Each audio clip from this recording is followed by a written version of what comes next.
여러분께서는 지금 CBS 라디오 김현정의 뉴스쇼를 함께하고 계십니다. 네, 이제 아프리카 돼지열병 이 문제 좀 살펴보겠는데요. 17일이었죠? 경기도 파주에서 첫 확진 판정 나왔습니다. 그리고 일주일 만에 파주에서, 연천에서, 그리고 또 한강 이남인 김포 확진 판정 나왔어요. 게다가 어제는요, 강화에서도 5번째 확진 판정 나왔습니다. 이거 이대로 놔뒀다가는 우리나라 전역에 퍼지는 거 아닌가? 어떻게 하면 막을 수 있나? 아직 기회는 있는 것인가? 걱정이 큰데요. 건국대 수의과대학 선운선영 겸임교수 연결해서 상황 짚어보겠습니다. 교수님, 안녕하세요. 네, 안녕하세요. 네, 걱정이 큽니다. 지금 네, 이 그렇습니다. 상황 어떻게 보세요? 네.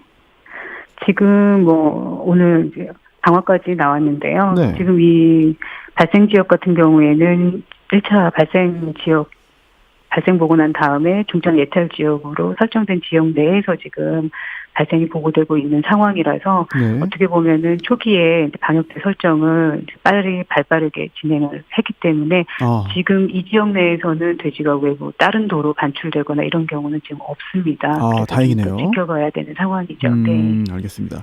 지금 제일 걱정되고 또 걱정하면서 또 궁금해하는 게 도대체 어떻게 우리나라에 이 병이 들어왔을까, 이 부분이거든요. 또 이걸 알아야 대책을 세우고 또 방책을 세울 수 있기 때문일 텐데 아직 발병 경로를 모르는 상황이죠?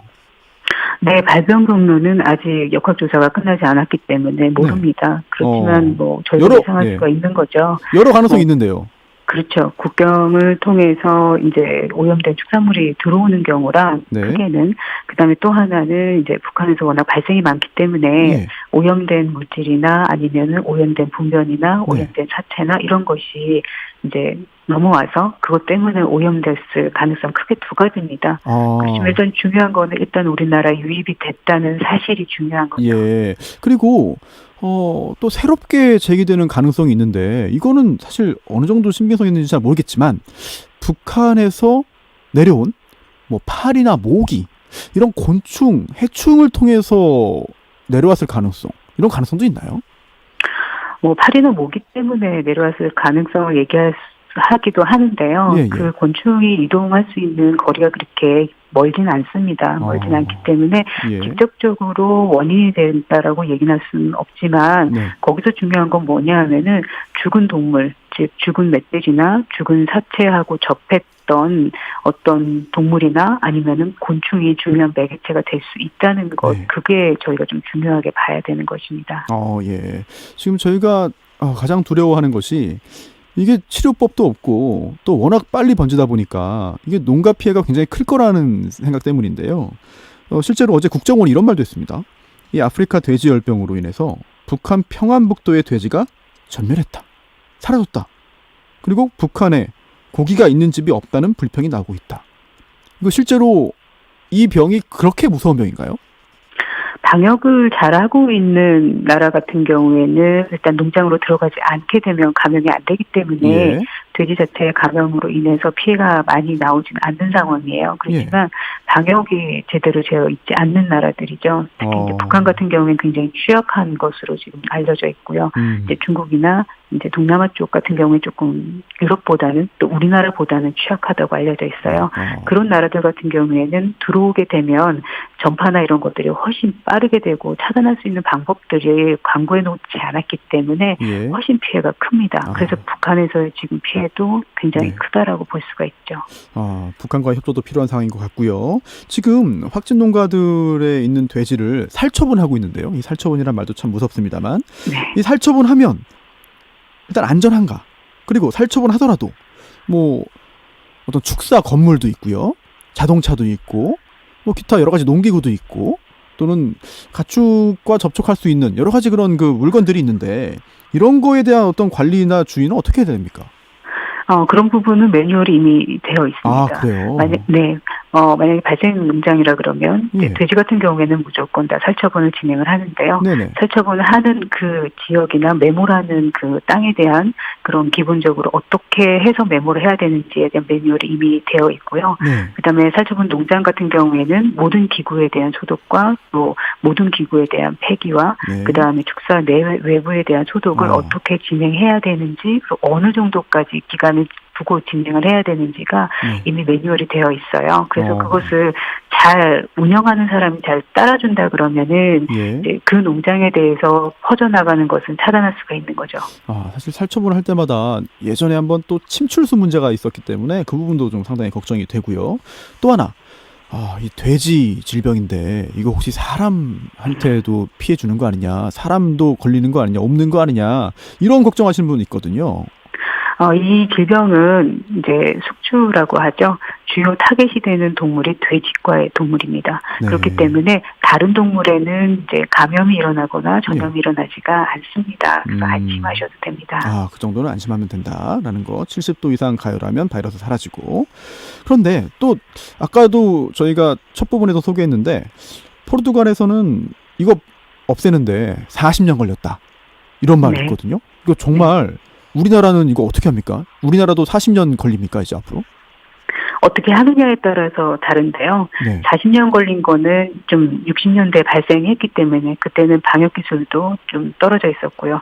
시설도 떨어져 있었고 했기 때문에 그리고 진단기법도 많이 떨어져 있었습니다. 그렇기 네. 때문에 전국에 퍼졌고 그거를 방지하는 데 시간이 많이 걸렸는데 지금 국내 같은 경우에는 이제 신속 진단할 수 있는 기법들이 되어 있고요. 또 네. 방역대 형성이나 이런 부분이 권역별로 지금 나눠져 있어요. 네. 그렇기 때문에 이제 도관으로 넘어가는 부분을 최소화 지금 해놓은 상황이기 때문에 그런 것들이 있기 때문에 조금은 뭐 전체적으로 퍼지지는 않겠지만 좀 그렇게 길게 동안은 아니라고 볼 수가 있는데요. 한 가지 조금 좀 주의해야 될 부분은 네. 물론 종식은 빨리 될 수가 있습니다. 그렇지만 사육 밀도가 우리나라가 상당히 높습니다. 사육 그렇기 밀도. 때문에 그렇죠. 돼지 사육 밀도가 높기 때문에 만약에 뭐 좀 광범위하게 퍼지게 된다 그러면은 빨리 종식되지만 피해는 클 것으로 예상할 수가 있어요. 그렇군요.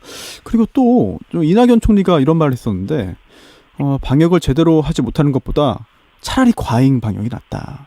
굉장히 이런 이야기도 굉장히 기억에 남는데 마지노선이라고 표현해야 될지 모르겠는데요. 이 부분까지는, 이 지점까지는 내려오지 않도록 꼭 막아야 한다. 뭐 그런 특별한 지역이나 지점 이런 것들이 있을까요? 지금 현재는 경기 북부에만 어떻게 보면 김포도 약간 좀 이제 서쪽으로 몰려 있고 접경 지역이기 때문에요. 네. 가능하면 접경지 이하로 내려가지 않는 게 최선의 방법입니다. 그리고 지금 마지노선이라고 얘기를 하게 되면 경기 이남 까지가 마지노선인데 경기 이남에도 양돈장이 많습니다. 그렇기 때문에 경기 남동쪽으로 넘어가지 않게끔 이제 최대한 막는 게 어떻게 보면 마지노선이죠. 그 이하 지역에는 또 양돈장이 상당히 많기 때문에 그렇습니다. 충청도 지역에는. 충남 쪽에도 양돈장지가 그렇죠. 많다. 네. 그렇군요. 그러면 지금 돼지 사육 농가 또 지금 굉장히 좀 주의를 해야 되는데 한 보도에 따르면 그 농장 주가 좀 지역을 벗어나서 또 언론 인터뷰하고 이런 내용도 보도된 바 있거든요. 그렇다면 단순히 이렇게 그 지역에 있었던 사람이 이동하면서도 쉽게 이렇게 다 전염되는 그런 질병으로 볼 수 있을까요? 그러니까 사람에 의해서 전파가 된다라고 얘기할 수는 없어요. 그러니까 사람이 감염이 돼서 감염된 사람이 이동을 하기 때문에 질병이 전파되는 게 아니고요. 사람이 입은 옷이나 신발이나 또는 그런 것에 바이러스가 오염되어 있는 상태로 이동을 했을 때 그 바이러스가 물리적으로 전파가 되는 게 문제거든요. 그래서 만약에 그 농장주가 인터뷰를 하시는 데 있어서 농장에서 이것저것 다 갈아입으시고 샤워하시고 깨끗하게 하시고 나가신다 그러면 바이러스가 이제 전파되는 거는 없습니다. 알겠습니다. 짧게 일반 국민들이 꼭 명심하고 꼭 지켜야 되는 거 좀 강조해서 말씀해 주십시오. 지금 일단 한 번 들어오고 유입됐다고는 하지만요. 이게 중국 같은 경우는 계속 발생하고 있기 때문에 계속 들어올 가능성이 있다라고 저희는 예상을 할 수가 있어요. 그래서 계속 강조를 하는 부분인데 이제 불법으로 특산물을 가지고 오시면 절대 안 됩니다. 또 하나 또 중요한 거는 네. 산이나 외부에 음식물을 남겨놓고 오지 않았으면 좋겠습니다. 그럼 왜 그렇죠? 왜냐하면 바이러스가 멧돼지로부터 사육돼지로 넘어올 수도 있지만요. 또 우리 이제 환경 내에 있는 그런 바이러스가 멧돼지로 넘어갈 수도 있어요. 네. 그래서 멧돼지로 넘어가는 것을 차단하는 것도 굉장히 중요합니다. 일단 멧돼지로 넘어가게 되면 예. 그 멧돼지를 통해서 이제 통제할 수 없는 권역으로 네. 질병이 전파가 될 수가 있기 때문이죠. 예, 잘 알겠습니다. 여기까지 듣겠습니다. 박사님 감사합니다. 네, 감사합니다. 선우선영 박사였습니다. 김현정의 뉴스쇼는 청취자 여러분의 참여로 이루어집니다. 트위터, 페이스북, 레인보우 게시판, 그리고 단문 50원, 장문 100원의 유료 문자 샵 1212, 우물정 1212 통해 참여하실 수 있습니다. 김현정의 뉴스쇼, 여러분과 함께 만듭니다.